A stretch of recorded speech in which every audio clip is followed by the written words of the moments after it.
Hi guys, Nigel here with you, Nigel's Modelling Bench. Welcome back to the channel. It's review time again, new kit review. Not of this though, this is a TA152 in 1/32 scale from Zoukei Mura. This is a kit I've been working on in the background, not filming it. And yes, they are lovely. This is a beautiful model. The one downside to Zoukei Mura, they tend to make 1 million panels, much like Kitty Hawk used to do. And you end up with, lots and lots of seam lines and everything to deal with, such as these wings are all made of different panels and stuff, because they have all the internal rib detail, so you can display it if you want to. So, I think it's a bit gimmicky, but if you do want to do a diorama with a stripped down aircraft, then it's absolutely brilliant. But yeah, this is a beautiful model. The reason I'm showing you this, TA152 is sort of, I think, the last iteration really of the FW190. So you had the FW190 with the short wings and the radial engine and short tail, and then they extended the tail, and then they added the UMO engine, and basically this one had great big wingspan to give better altitude and everything. But yeah, TA152, gorgeous looking aircraft. And you can see this one here has got the half painted underside. So we got the light blue ailerons. We'll have light blue flaps as well. And we've got light blue on the leading edge, but all of this was left bare aluminium. So yeah, that's how they were. I think they were running low on paint or something. But yeah, you can see we've got the light blue on the sides ready to go. I've got to do the camouflage yet. If anyone can tell me in the comments something I would like to know, and if someone can give me the actual definite, and this involves a review as well, if somebody can give me a reference to show actually the splinter camo, was it hard edged, was it soft edged? Can someone please tell me? I would love to know, because I want to get this one done, because I've also got the one-man army mass set for this, which I haven't reviewed yet. But I'll do a review of that, and then we'll have a look at actually using it when I get the thing done. But that'll look great next to a Lancaster, wouldn't it? Anyway, this is what the review's about. FW190 A-4. I'm going to turn the light off because of the reflections. Lovely shiny box, beautifully presented, typical Zoukei Mura. I did see a review the other day by a gentleman on YouTube, and I thought he was going to have to go and get a room. He didn't have a single bad word to say about the kit, so I'm guessing it must be a nice one. I got this on pre-order from Scale Model Shop. It was about £89, I think. So yeah, compared to the Revell kit, it's more than twice the price. But it's Zoukei Mura. It's going to be lovely, isn't it? It's certainly going to be nicer plastic, and we know straight away the instructions are going to be a hell of a lot better, and we'll have a lot more internal detail. I think a lot of people get that Revell FW190 and then buy all the aftermarket. It probably puts it over the price of this anyway. So what you do? I've actually got that kit. Maybe we'll do a comparison. So on the front of the box we have FW190. It's just coming in and having a look at a B-17. Typical of this modern age, they won't show flames and stuff coming out of the aircraft because that's not good, is it? And yeah, the kit number is number 21. It's the Super Wing series, so it's SWS21 will be the kit number. Looking around the box here, that didn't sound very good, did it? Looking around the box, I haven't looked in this box at all yet. Looking around the box, we have two pictures here of the built-up model, and then we have the resin figure, which it looks like here is done by D-Day Miniature Studio. So looks very nice. And then here, this is all in Japanese, and it says please read carefully. This will be health and safety stuff. I'm telling you what it's all about. It's designed by Zoukei Mura in Japan, and it's made in China. So there you go. So those that knock Chinese kits, there you are. It's made in China. And there you go. So there's some more pictures there of the finished model, which is nice to see. It's nice to see pictures of the finished model rather than CAD images. A CAD image could be anything. I could do a beautiful CAD image of a beautiful car and then put a load of rubbish in the box. It's just stupid. So there we go. So that's the internals there. You can see you've got a lot of stuff to show off. Lovely cockpit, and we've also got another image of the built model there, and then the end of the box is basically the same thing again. Just going back to that cockpit, if we put this light back on, you can see this one's got the HGW seat belts in it, but the cockpit is extremely nice in this kit. This has got the Zoukei Mura upgrade in it, so it's got the photo etch instrument panels in there, which is basically made by Edward. But that's one of the things Zoukei Mura does. They get people to make their aftermarket for them, and then the aftermarket companies don't make it because it's done under license. Anyway, so let's have a look in this box. As I said, I haven't opened it yet. It's tight fitting. I'm just going to make sure there's no invoice or anything. No, I can't see an invoice there, so we're all good. So first things first, we've got addendums. Okay, look at those in a minute. We've got a little box here. I'm assuming that's the resin figure, Siegfried Schnell. So have a look at that in a minute. We have clear parts on the top, which is very, very nice. We have 4 canopies. I don't really know why we've got 4. They are all different. I don't know why we've got 4. So that's really cool. We might have spares for the TA152 there. So here we've got the a sprue of, what's that there? It's like a piece of cigarette paper or something. Maybe the person who packed it was having a fag. So we've got a sprue there of fuselage parts. We've got a sprue of different bits and pieces. We've got fuel tanks and stuff there. We've got some more stuff there. But this is all in grey. That's nice to see, because they used to do this multicoloured thing. I'm just going to the bottom of the box to get the instructions. Come here. And they've got a lovely bag here with all the different bits and pieces in. But I'm really pleased to see they've gone for the grey plastic, because on that TA152 a lot of it is silver, and they've done themselves no favours, because when you look in the box, the silver plastic looks awful. It looks really soft, like 1970s monogram or something. But then when you put a coat of primer on it, bang, out comes the detail. It just looks soft until you paint it. But as you know, grey, I mean, Zoukei Mura are the biggest culprits. When you see them at Telford and stuff, they'll put all the little sub-assemblies on the stand, and you know, they're all painted in grey primer because it makes everything pop. So get rid of that sellotape so it doesn't grab hold of everything when I try and take it out of the bag. So here we have a bag of stuff. We've got lots of stuff here. If we get any reflections, I'm going to turn the light off. So here we have a sheet of vinyl masks. I think they're vinyl because they're shrinking. That's one of the problems with vinyl masks. I really prefer kabuki tape, to be honest. But no doubt ASK will come up with a mask set for this and it'll be perfect. Then we have a sheet of decals. So artwork by Radu Brinzen, blimey. And they're made by Cartograph in Italy, so these are going to be lovely. And they look lovely and thin. They are perfectly in register. They have no excess carrier film on them. They are sort of semi-gloss and really, really nice. They're given the option here of having these yellow panels in decals. Personally, I would rather paint them using the Outlaw Paints yellow because it's brilliant. And then we've got some nice bits and pieces here. So yeah, hopefully One Man Army will do a mask set for this. That'd be nice. We've got decals there for the instruments. We've got separate instruments there, so it looks like we have the option of having separate gauges in the panel, or we have a complete panel there, gauges there, side panels there. We've got some stenciling, all these stripes and everything going on. I'm going to have a video for you soon about all these stripes and everything, very soon actually. So yeah, very nice indeed. So have a good look round there. Really nice sheet of decals there. Let's put the protective film back on. Here we have basically the 1/32 scale catalogue. So we've got a 109 coming, because that's one thing the community needs, is a 1/32 scale 109, because we've only got about 184. So you know, we need to round that number up, really, don't we? So yeah. So got that one. I've had that one and sold it because I didn't like the surface. There's no surface detail on it. I've got that one. I've got that one. I've got that one. And I've got that one. And that's it. I want to get one of these. So if you're watching Zoukei Mura and you want to send me one of those, I'll happily review it for you. And then we have all the 48 scale stuff there. So yeah, very nice indeed. Over to the side. And then here we have the instruction manual, which, yes, it's not in glossy paper, so we can leave the light. Right, I've changed the background because this darker colour allows the instructions to stand out more. So basically, here we have the manual. Beautiful job from Wing Up Wings then, from Zoukei Mura.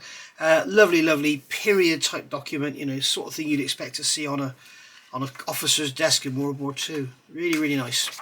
So typical of Zoukei Mura, because it's a German aircraft, everything will start off with German. Okay, so it makes it sort of adding. It's just some fun. It's great. So here we've got the contents. We've got part 1, tail 1, which is aircraft specifications, Flugzeugspezifikationen, and then here we've got assembly instructions, and then here assembly information, and then this is the actual assembly instructions themselves. We've got part 3.1, part 3.2, part 3.3, and so on. And then here we've got painting and decals, and then part 5 we've got the parts list. So going on through here, we have, this is all the actual aircraft specifications, so that's all very nice. And then going over the page, sorry, we've got details down here about the engine and the armament and everything, which is really nice. They go to all that trouble. And then here we've got assembly information. So we've got fuel capacity, we've got the radio gear, we've got the landing gear, we've got the wing and the tailplane, we've got cockpit armour, propeller, and always, it's actually a metal propeller, remember that. And we've also got the Siegfried Schnell, the resin figure we've got, that's telling you all about him there. Over here we've got the different options. So this is basically telling us if you're going to do this one, which is the box front version, then you're just going to do it straight out of the manual. If you're going to do this one, which is the, I'm not going to even try and say that, Russia February 43, you've got the chevron and the 2 bars. So that's going to have there's going to be a note in the instructions that will tell you, and it also gives you a reference there to where they are, where those differences are. We've also got these sheets here to go along with the instructions. It kind of looks like they've done a sort of addendum to the manual. It's not corrections as such. I think it's just be aware. They've probably done the manual, sent the kit out for a couple of test builds, and the people who've built them have come back and said these are a couple of areas you should look at. So rather than have to reprint the manual, they've just done this. But it's not as such. It's not a correction. It's just suggestions. So really nice they do that. So going over the page here, we have important notes when assembling. This will be about cutting parts off sprues, and tools and other items can be purchased. So we're going to need some drills, 1.21mm and 0.8. We're going to need some tweezers, a knife, nippers, and some plastic cement. Thoroughly recommend Tamiya Extra Thin, that one there. And then here we've got all of the Viejo colour callouts. So this is really nice with Viejo, with Zoukei Mura. They've got all the colour callouts in Viejo, okay, but they've also got them in Mr. Colour. These are the C numbers, not the aqueous numbers. So they're not, they don't correspond to, like, come here, they don't correspond to these type paints. That's got a H in front. This is a C. So if you're going to do a cross-reference, then you can do that. A lot of the numbers just cross-reference, so C7 and C8 will be the same. Oh, sorry, C8 and H8 will be the same, but not always. And then here they've got the RLM colours as well, so that's really nice because every manufacturer does a RLM colour for their paints. So the only trouble is, if you take, like, for RLM 66, for instance, if you take Mr. Hobby, MRP, AK Real Colour, and Tamiya, they're all different, so you just got to choose the one you want to use. So here we have a start assembly. Here we're putting the engine together. You'll see in here we've got little bits and flashes and stuff. It's telling us to remove nibs and everything, and it's really nice they do that. It's very, like, Tamiya do the same thing, and sort of experienced modelers may think, oh, what's the point, you know, why tell us all that? Well, I think it's absolutely great because newer modelers won't necessarily know that. They won't know that they've got to cut those bits off, so it's nice for them to be shown, and it's a great help. So we're putting the radial banks together. Notice we've got the com rods and the crankshaft in there as well, which is a nice touch. Never going to see it, but it's there, you know. It's just they've gone to the trouble of putting it there. And then here we've got cut nibs off. I'm not sure what they mean there. It says cut off the gate of the cementing surface.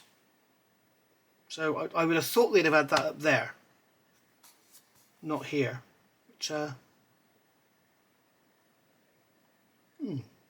Very strange. We'll have a look when we go through the manual, but I would have thought that should be up there. Excuse me. And then here, once again, we've got beautiful Zoukei Mura presentation. You've not only got the colour callouts, you've got photographs of the actual parts painted, showing you the colours. So you've got number 5 there. So you've got a flat black inner barrel, and then number 1, which is aluminium, silver, whatever, for the actual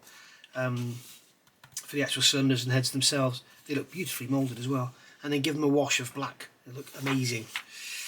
Going over the page, we're going to add the baffle plates to the outside of the engine. Here again, they're showing them painted. And then here we've got the push rods going in. So this is the rear push rod. And then you've got the brass tubes and you've got the crossover tubes to allow the oil to drain between the cylinders. So that's really, really nice. And then we've got the intake manifold going on here. Again, it's all painted. You can see it all down here, painted. All down here, painted, assembled. They're showing you where all these bits and pieces go. You've got the lower engine block. So we've got cowl supports going in and exhaust pipes. Oh, very nice indeed. And here you can see it, all the different angles. They're showing it all assembled. And then here again, adding more exhausts. Again, we've got the pictures. Adding on the rear gear accessories cover. I was going to call it the gearbox. The gear accessories cover.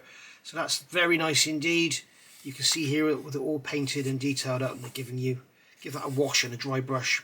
It'll all pop because the detail will be amazing, I'm sure. More exhaust going on. There's a lot of work in this engine. And then we've got this engine mounting ring. Now I did notice something here. Engine mount, choose from either way to attach. So this piece here is RLM mode 2, I bet. Yes, right. So what they're saying here is you can attach that piece, the actual mounting ring, you can attach that to the fuselage and paint all that area as one and then glue the engine on. Or you can do it as per instructed and glue that to the engine and then stick it on. They're just giving you the option to do either way. Which is the sort of thing I do in my videos. I sort of say I wouldn't put that on there, I put that on there, and you know, that's what they're doing there, so that's very good of them.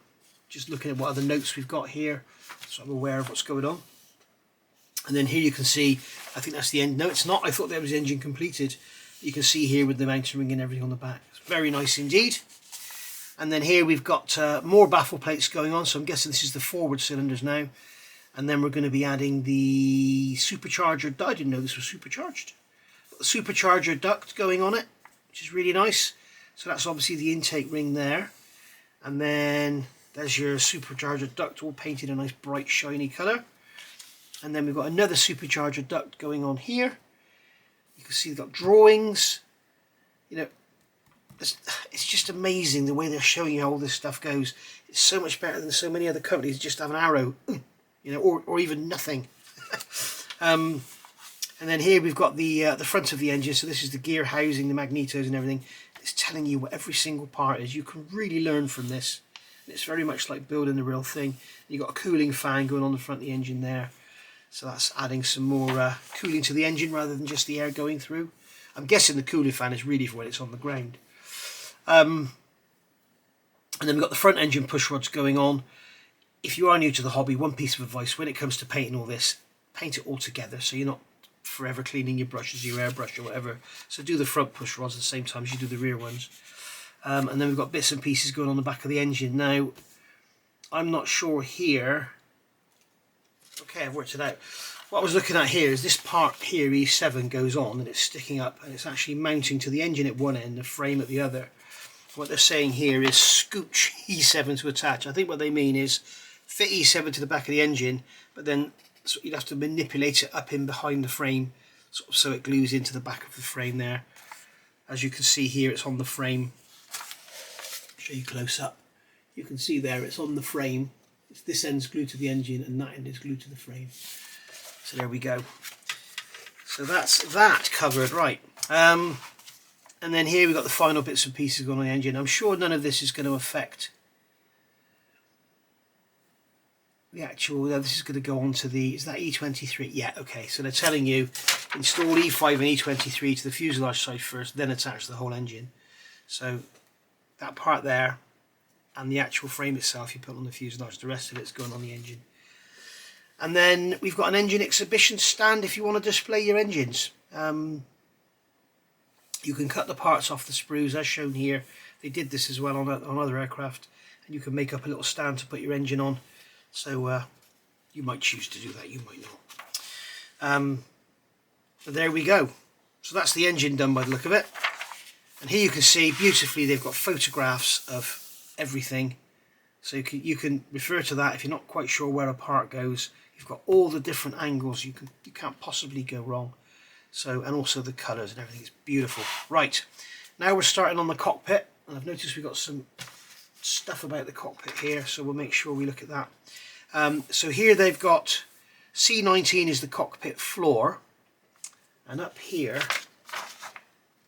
what they're saying here is the fuselage panels are perfect jigs to check the alignment of parts.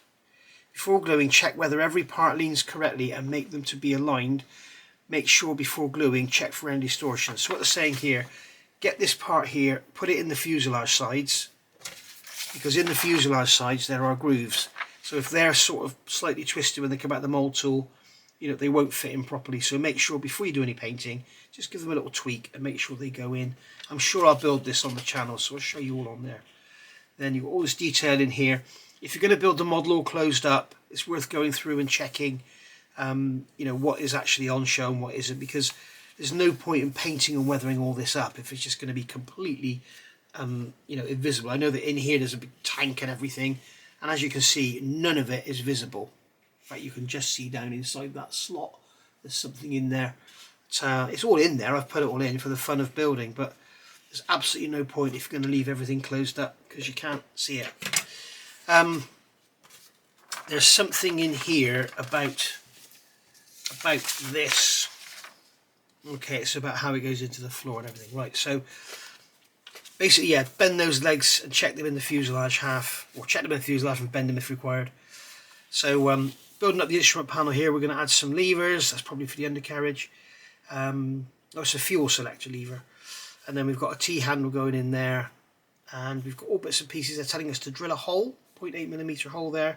Remove the little sprue nibs. And then here you've got it with decals in. So you could have individual decals in there. I can't see an option to have a one-piece decal on there. No, that's all individual decals going on that one. Okay, so there you are, they're all in. Put them in with some nice setting solution, they'll go down lovely. And then going over the page here, we're fitting all of this into the cockpit floor. Now I'm looking here and I can see that basically this has gone on a long time in it, sorry guys. This is F34, yeah? It's F34, yes. And what they're telling you is to make sure it sits in here and then actually put it in the fuselage to let it dry. Okay, and then on here you've got this rear bulkhead, make sure you get that stepped in. So that's what they're talking about there. So they're showing you here to make sure that goes in properly, make sure this is all aligned with the fuselage. And here they're saying don't cut those bits off the fuselage, mind, when you remove your fuselage from the sprues. So there we go. So the next bit about is landing gear. So that's that all covered. So here we go, make sure that tab lines up in there properly. So you're putting all the instrument panel together. We've got painting instructions, we've got decals going on, more painting instructions, and then here we've got more parts going. There's like a trim wheel or something there. All looking lovely, all looking beautifully painted. And as I said, you can see all this here behind the pilot seat is invisible once it's all closed up. So, you know, there's really no point in painting it all unless you want to. So here we've got an option. So we've got two options using decals or paints. We've got two different instrument panels. So one of them is going to be clear, one of them is going to be grey. One of them, we're going to put individual. Apply the decal on the reverse side. Okay, so I've had a look. We've got two different options. We've got three different options here.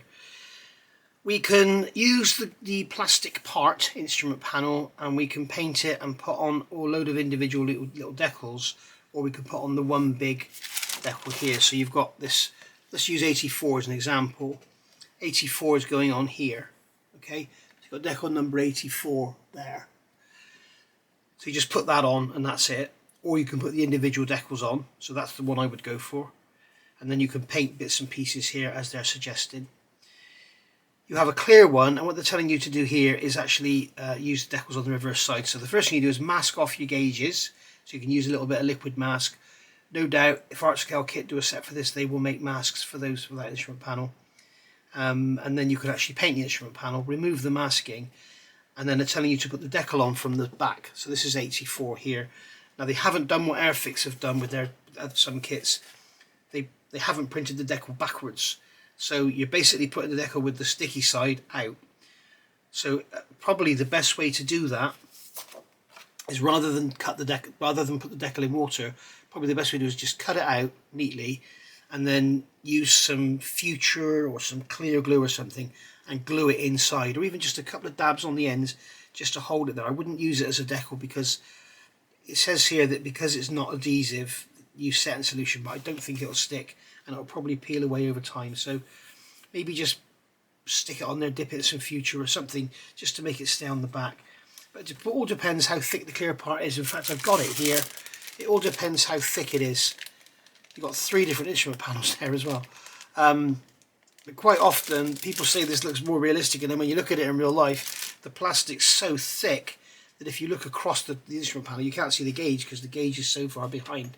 And having said that, as you can see, this panel here is very prominent in the model. It's right up the front there.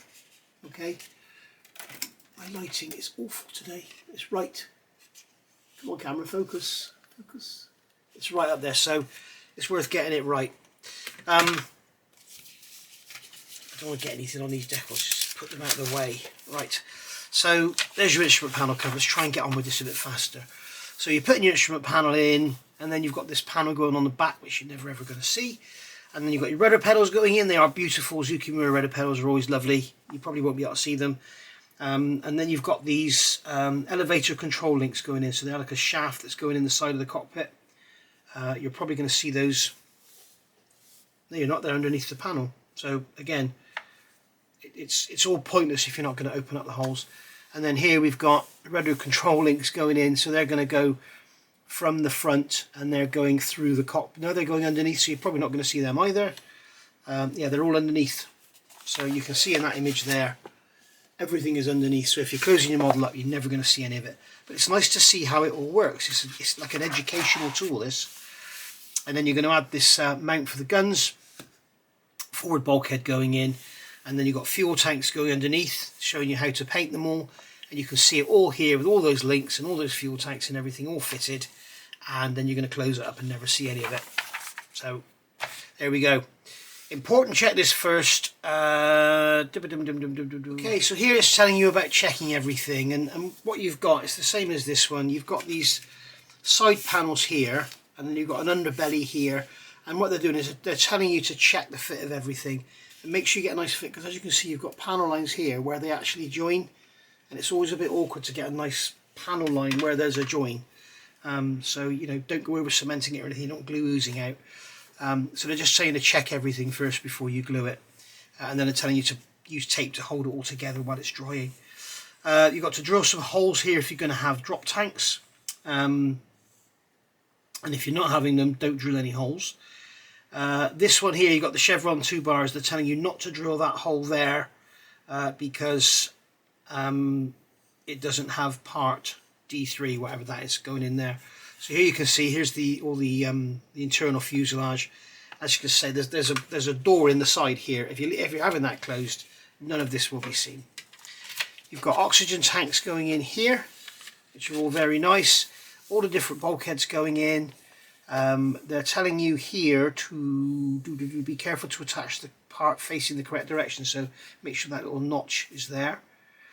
And that notch is there. So one is lower than the other. That's what they're showing you.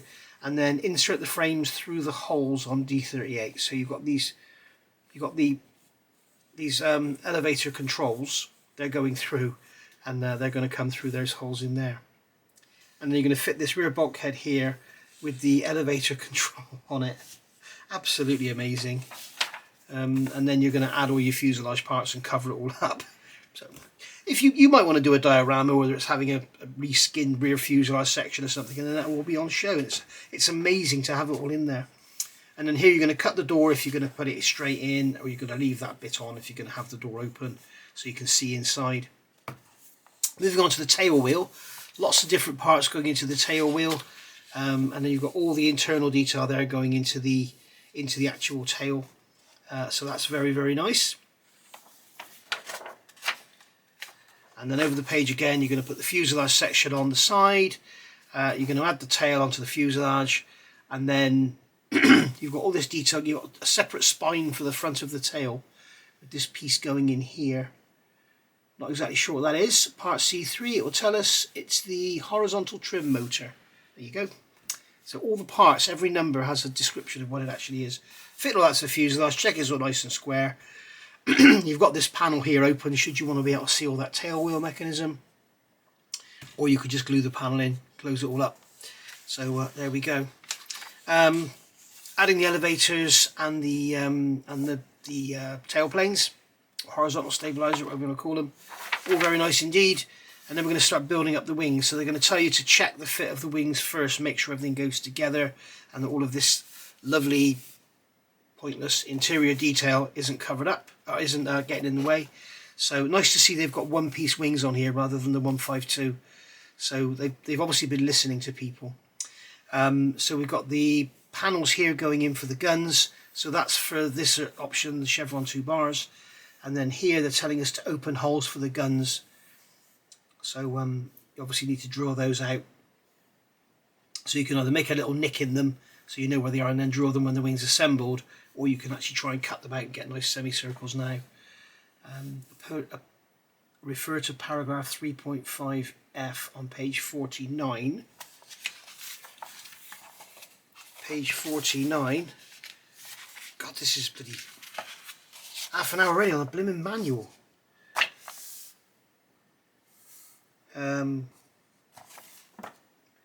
3.5F on page 49.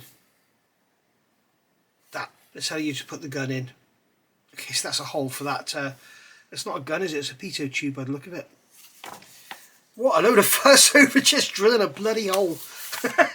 And I'm telling you here to clean off all the sprues and everything on the wings. You may not need to if you're going to close it all up. Here you've got all that internal spar detail. You've got bits and pieces of the undercarriage and everything in there. Little bulkheads going on. Painting it all RLMO2. And then we've got this main spar section going in underneath, which is very nice. And then we've got this panel going in which closes off the wheel well from the engine. And then here you can see how it all looks after it's assembled. We've got cannons going together here. You might want to get some metal barrels for them. And then going forward, you've got more guns, more cannons going in. I'm not sure if this is an option or an addition to. There's cannons there, so you've got cannons there and there, right? Yeah.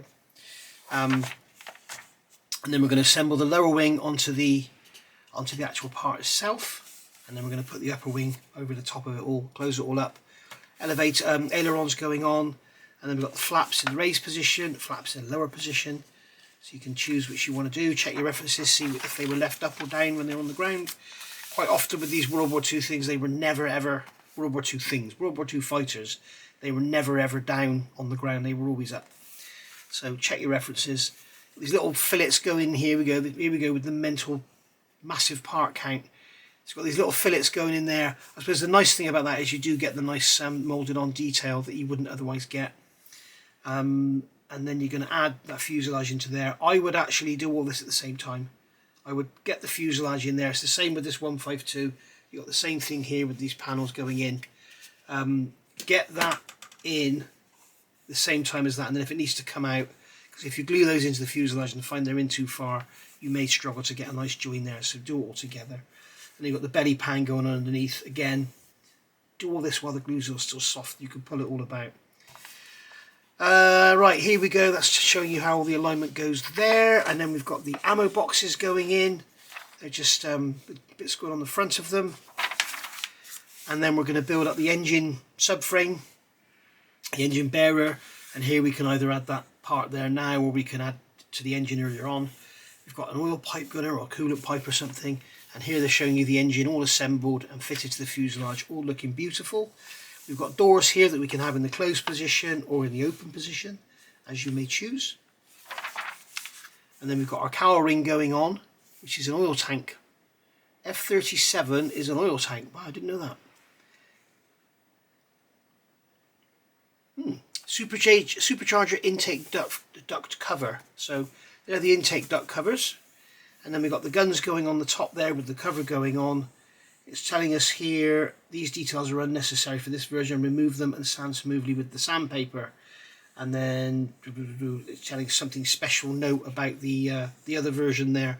I've got to get on with this, guys. This is more than half an hour now on the instructions. I'll put a timestamp in the video so you don't have to see this if you don't want to. Engine cowling closed. Engine cowling open. Again, you can see all the beautiful pictures there, exactly how it's going to look. Again, we've got all the drawings there to show you the angles that everything should be at. And then we've got the the engine front ring going on there, onto the oil tank. That's all going on, and then the doors are all going to fit. And they've got a little piece there going on. That's a separate piece in case you want to do another version. Undercarriage legs going on, undercarriage legs going in. And then here it's showing you about not using too much glue. So you've got to glue this panel, this part here, B12, glue that into the wing nice and securely. And then don't put too much glue on there, it's because what will happen is it'll all be soft and gooey. And then plug in till the end. This area settles the angle of landing gear. Make sure to assemble steady. So basically saying, make sure that panel there is glued into the wing solidly. That's part B12 going into B2. And then F29, use minimal glue so you don't get this soft gooey mess. Get it in there, get it all right, and then leave your model on its back overnight so that it can have plenty of time to cure. And we can see, I'm not sure this is the same, this one.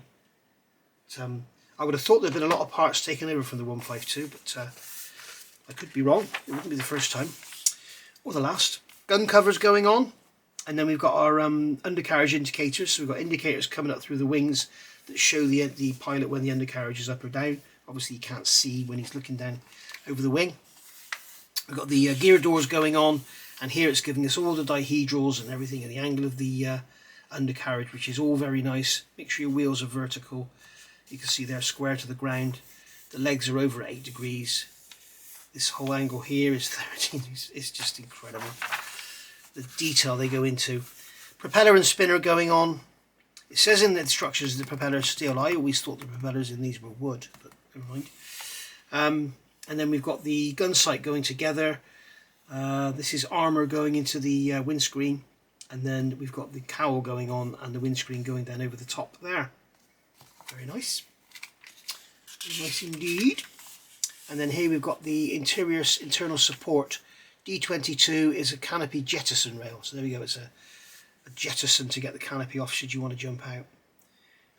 So we've got that going on there. It doesn't mention different canopies. U13, U7. So this is with the canopy closed. You use U7, and if you have it open, you use U13. There we go. You have a different internal part. You have the same jettison rail. So that's with your canopy slid back, and that's with your canopy closed. Gun doors going on over the top. There they are. You can have them open or closed. You can have these here open or closed. It's not like the Airfix Spitfire where they're all just loose and falling off. You can have them open or closed. And then you've got here, you have a pitot tube, you have a tail light going on there, and then we have the pitot tube there, which is what that big note was all about, drilling and everything. And you've got this part here, D3. Remember, if you're doing the other version, it doesn't have it. That's going to be some sort of antenna. Tell you to paint the lights here. I'm not sure if we've got clear parts going over them. No, they're just left exposed. They don't have parts going over them. And then here we've got the ladder. You can have it up or down. So you can insert it all, or you can have it hanging out. F14, not sure what that is, but whatever it is, it looks like some sort of cover. And then here, you can see there's the cover there, it is. Little cover there. Without the fuel tank attached, F14 to complete the build. If you choose with the fuel tank, skip this, please go on the next section, page 52. So this is it without the fuel tank. So that is your model completed, I'm guessing. And then this is if you want to use the external fuel tanks. There they are, you've got the rail there, and you've got the fuel tank going on. Here we've got the colours. We're finally at the end, guys. So you've got all the colours, we've got the masking and the decal placement going on, all the different colours. As I said, I'd love to know if this is, in fact that's not really a splinter camo, is it? It's a lovely little compact plane, this one. Very short, very small little thing. It's packed a punch, I can tell you. And all the undercarriage colours are done there. And then here we've got that other version. You can see all very nice looking with its yellow bits and pieces. And it looks like you can have the drop tank on either. So there we go. They've even given you different decals if it's all closed up or if you're having the doors open. which is a nice touch. And there we go, there's your Sprue call outs, and if you need any parts, get in touch with them. I tried to buy a Sprue for a kit. I messed up an engine. I tried to, and it was £50 they wanted for the Sprue. I was like, what? I think that was including delivery. It's probably more delivery than it was the part. Well, right, so I'll put a timestamp in here. In fact, I'm going to stop the video now. So sorry about that. Right, if you've only just come in, if you've come in at this timestamp when the actual kit review starts, you've missed the instructions. It's a very, very complete and complex instruction manual. It's absolutely the total opposite of the border models down by Sir Lancaster. It has all the colours in there. It has all the references. It has all the pictures of all the assembled parts, all painted. It has lots of detailed pictures showing you where all the parts go. So, yeah, well worth a look, but I must admit, it's very lengthy. But, you know, I need to show you everything, so there you go. Right, so let's start with some plastic. We'll start off with this clear sprue, which is going to be very nice indeed, I know. It's going to have to go straight back in its bag. But as we can see, we have 1, 7, 8 and 13. So we have 4 different sprue clear parts. And as we know now from looking at the manual, we'll have one version is going to be for the open and one version is going to be for the closed. Although saying that, okay, I can see what's going on here. Right, so it looks like these are the closed, because if you look at the front, the distance these two areas here are apart, they're narrower. So in order to make the actual canopy slide back over the fuselage or whatever, they've made it slightly wider by the look of it. So I think that's what's going on there. I could be completely wrong, but like I say, it wouldn't be the first time. And then we've got 3 different instrument panels there. So they all have slight differences, do they? I'm not sure I can see any differences on them. But, yes, they have differences on this panel here. So you can see we have the actual mounting rings around the instrument, around the actual gauges themselves are different. But as can be seen, the parts are exceptionally clear. Distortion wise, let's get my usual, this is my Infini thing, and as you can see there is some distortion, but it's only to be expected with this shape.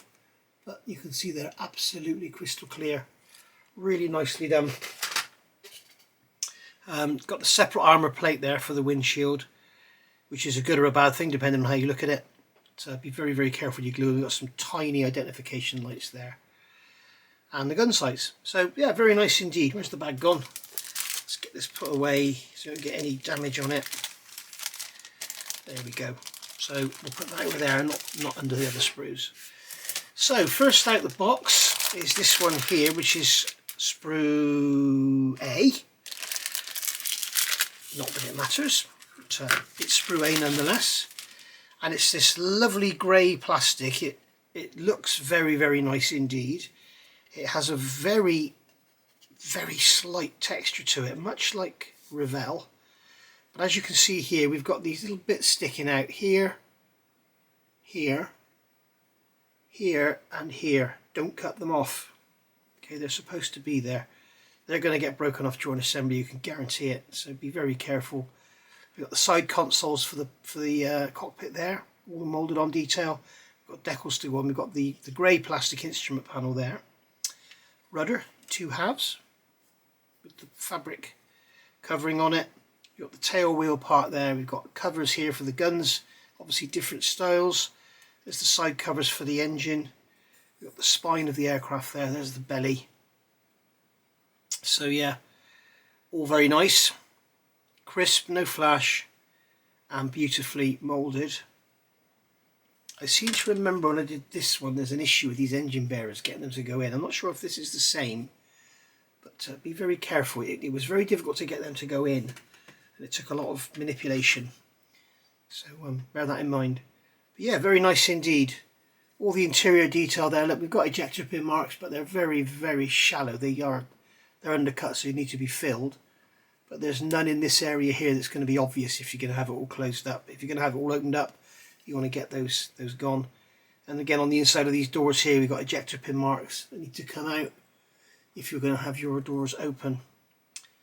We've got all the interior detail on the gun cover there, which is very nice. That's a really nice touch. And also the interior detail on those engine covers there. So, as I say, it's a kit that's rammed with detail that 99% of builders will just cover up. It's the Zoukei Mura way. People moan about it, but they keep doing it, and it's you know, it's, yeah, great. If you just want an FW190 you can put together and stick on the shelf, get the Revel one. It's cheap, it's nice. It won't be as nice as this, but it's cheap and it's a display model. So there you go.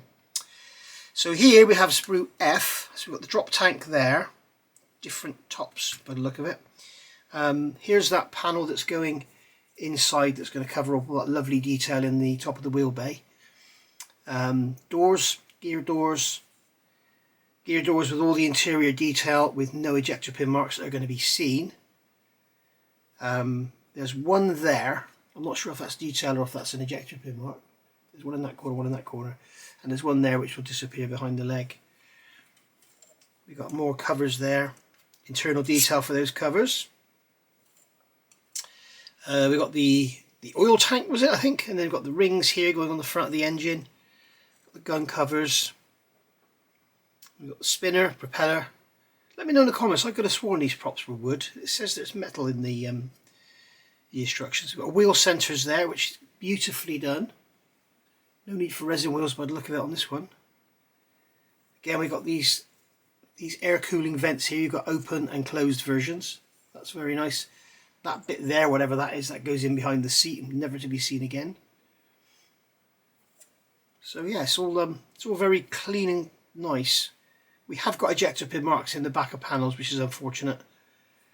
But you know, I'm sure that they will move forward and make improvements to get rid of things like that. There's certain companies out there that never have ejector pin marks, and companies like Models of it, they don't have them. So what have we got here? We have in here, we have the cockpit floor, which is beautifully detailed, raised riveting and everything on there. We've got the tops of the fuel tanks, which will never be seen. We've got elevators here, tailplanes, top and bottom halves. Small amount of riveting on there, but nothing much. This looks like that massive mechanism for the tail wheel, which is very impressive. And then here we have flaps, internal detail, but again we have ejector pin marks, which is unfortunate. Now I'm not sure, you have to do your references, but you've got ejector pin marks here, but we've got these here. Are they ejector pin marks or are they supposed to be there? Not really too sure. There's some oil on that as well, I can see. And then there's the underside of the cockpit where the fuel tanks are going to go. And these are the bits they were talking about, making sure they're all nice and straight before you get all your painting done. So yeah, all in all, very, very nice. But as I say, some of it is pointless, as it were. But it's nice if you want to do a crash diorama or an aircraft that's being skinned, or you know, a cutaway version. You want to do a cutaway. So you've got that option there, which you don't get with other kits. So here we have those long rods. These are those actuators for the elevator. The elevators, I think it was. Got framing there for the canopy by the look of it. We've got all these bulkheads that are going in the back. Pilot seat. No ejector pin marks in the seat. Not on the front anyway. No seat belts moulded in. You have to get aftermarket seat belts. Rudder pedals there. We've got tail wheels, two different tail wheels, one's bigger than the other. Headrests there, we've got different headrests. There's the actuator gear for the rudder or the elevator, I can't remember which one there. We've got the entrance step there. Is that the control column? Looks very small. And there's that piece that goes underneath the canopy, the jettison rail, I think they called it. Got a lovely little DF loop there, which is nice. Got a cooling fan for something. Got some radio gear. As Zoukei Mura always do, the rudder pedals are beautiful. Really, really nice. Yeah, it sure is lovely, guys. And in my opinion, just for the experience of building, I think they're worth the money. It's just that sometimes we get all these removable panels that don't fit very well. That's the only downside to it all, but otherwise, you know, great plastic, great instructions, great engineering, great approach. We've got a slide molded exhaust there so that we've got the cutouts. You might want to make them a bit deeper, but once they're blacked out, matted out, you won't see them. So we've got our intake there by the look of it. You've got your engine with you can see we've got pistons in there. Pistons, cob rods and a crankshaft in the engines. Again, you're never going to see it, but it's great, you know. Nice to see what it all looks like. There's our supercharger intakes there. The baffle plates with the incorporated valve covers. Little separate valve covers there, which is a very nice touch. Normally they're not good at all on plastic kits, but they look really nice. Got that cover at the back of the engine there. There's that main engine mounting. Got the nose of the engine there. These are these pieces that go on the bottom. I think they're for mounting the cowling. We've got a spinner there with the actual spline on it for the propeller. Got that cooling fan with all the rivet detail or bolt detail on there, which is really nice. There's those baffle plates. And I think what they were referring to in the instructions about removing the sprue was these sprue attachment points here. Make sure you've got them all removed. And yeah, they are. They're undercut. They're undergated. So you really want to make sure you get all this there. And I think actually what they're saying here, when I said any instructions about they're pointing this out, what they're saying is these two little nubs here, one there, they're to make sure you get them onto the right half. Because you've got two here, okay, which are like, I don't know, 30 degrees apart. You've got these here which are like 170 degrees apart. So you can't fit the wrong halves together. That's what that was for. That's what it was showing you. I thought it was telling you to cut them off. But here you've got these sprue nibs. They need to be removed. And for some reason they're telling you to do that after you've assembled the two engine halves. So, but you know, to the experienced modeler, it'll all be obvious. To whatever. But it's beautifully done. I mean, look at that front. The engine's going to look gorgeous when it's made up. Maybe I should do a comparison video between this and the Revell. And then you'll see just how lovely this is. But I'm sure, I think for the price, the Revell kit is an absolute bargain. I got mine from a show for like 30 quid. I think it's about 35 quid you could get them for on Amazon. So here we have the wings. Upper wing detail. We've got all the gun bay detail there. We've got, well, the cannon bay should I say. We've got the undercarriage bay detail there, and they've kept the ejector pin marks out of there. No, they've got one there and one there, unless they're supposed to be there. I'm not sure if they're ejector pins or they're actual marks. I'm guessing they're, no, they are. It looks like they are actually ejector pin marks. But yeah, lovely, really nice. All this absolutely pointless internal wing structure, but it's there nonetheless. You can display it open if you cut a panel open if you want to. You got that spar there. That's where your undercarriage bay is going to be. And if you remember, they were telling you instructions to make sure that bit there is glued solidly to the wings because you've got the twist of the undercarriage legs on there. There's your cannons there. The body's moulded in one piece. Very nicely done. As you can see on here, the surface detail, they give you panel lines, but it's not peppered in rivets, which is, you know, pretty much really how it would look. But some people would rather have the rivets, although they, you know, the Germans were and still are amazing engineers, and they would have really taken the time to make sure that everything was absolutely smooth and perfect, while the British and the Americans were just banging stuff out with rivets all over it. And for the early years anyway. So here we've got our wheels. We don't have weight on wheels. We have the choice of two different tread patterns on the tyres. They are in halves, so perhaps some resin wheels would be an advantage on this. You've got the wheel inners there, which are beautifully done, very nicely moulded. And we have the wing roots there. We have undercarriage legs, which I'm sure will be strong enough. The pipe gear there for the brakes. Didn't we already see undercarriage doors? We did, didn't we? So that's another style of undercarriage door, I'm guessing. So Yeah, and there's more gun covers there. Very nice. Very nice indeed. Any questions about the model, just stick them in the comments down below. I'll try to answer them. Any comments about something I've said that's wrong or whatever, then feel free to correct me or open a debate. So here we have these are all ailerons. So we've got different ailerons. Don't know why we've got so many. So I'm sure if you look at the instructions it would come clear. And then we've got more wheel centers here. We've got access panels there, that's probably for guns or something. And here we have these, this is a shame, we've got these wing leading edge parts and they've moulded them on the sprue vertically, but the weight of the plastic on top has pushed them flat, so we're ripping chunks out of the surface there, so that's going to need some repair. It's a shame they didn't undergate those. So if that's all that's wrong with it, then that's bloody awesome, isn't it? And then we've got a little bag here. Everything's individually wrapped, which is nice. It's not great for the environment, but it's nice for the modeler.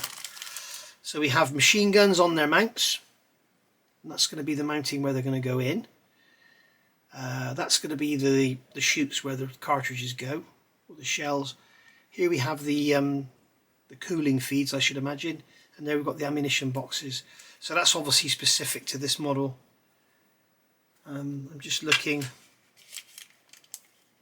Yeah, that bit there is there, so it's different on this one.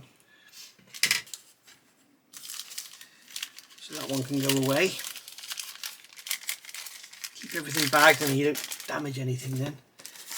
And then here we have another little sprue, that's another couple of doors. I don't need to get that one out. Another couple of doors in there. Again, we've got ejector pin marks on the insides. If you're closing it up, that won't matter at all. And then the final sprue, yes, it's the final sprue. Notice with this, guys, no photo etch. So you'd have thought they'd have put some photo etch seatbelts in there, wouldn't you? But it's like with Airfix, they don't like putting photo etch in because it brings the age range, it takes the age range up. Whereas this can be sold to a 5-year-old or something, the other kits can't. If you've got a photo etch, it's 14 and over, I think. So you've got some more cannons with their ammo barrels there, very nice. Or their pulleys, I think they are. And then we've got some gun covers here, more gun covers, more wing leading edges. So we've got lots and lots of spares in here. As I've seen, we've got 4 lots. We've got 2 lots of undercarriage gear doors. We've got 2 lots of ailerons. We've got loads of gear covers for bits and pieces. So you'll have spare parts. So you might want to use some on your Revell kit if you've got it. It's a lovely detail there in the wheel well. With the, you can see we've got those riveted stringers there. Again, you know, not a lot of rivet detail on the surface because it wouldn't have been there at this scale in real life. We've got some bottles there. Lovely. It's a lovely kit, isn't it? Very nice indeed. I wouldn't get quite as excited about it as Peter did, but it's certainly nice. So here we have our resin figure, Siegfried Schnell. Here he is, and that's obviously the painting instructions on how to paint him up. And here, this is how to assemble him. Got the body, and that's where the head goes, just in case you didn't know.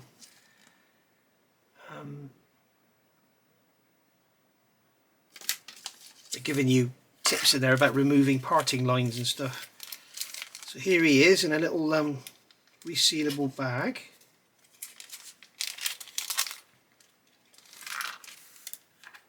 So, yeah, nice little resin figure. We've got some bits and pieces hanging off the sides there that you clean up. But, as you can see, nicely done 32nd scale figure. So he could be anybody really. You could do him as anyone you want, I suppose. You don't have to be Siegfried Schnell, does he? And then there's the head, which is really nicely done. I'm not a figure painter, but, you You can see there the head, the face, the detail is really, really nice.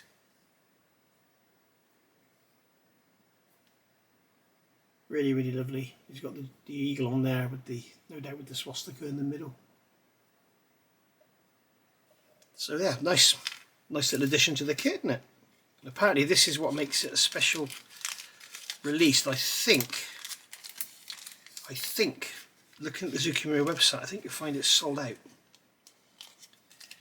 So if you want to get yourself one of these, then probably go and order one, or get one from Scale Model Shop, because I know Hanants don't do Zoukei Mura, which is unfortunate.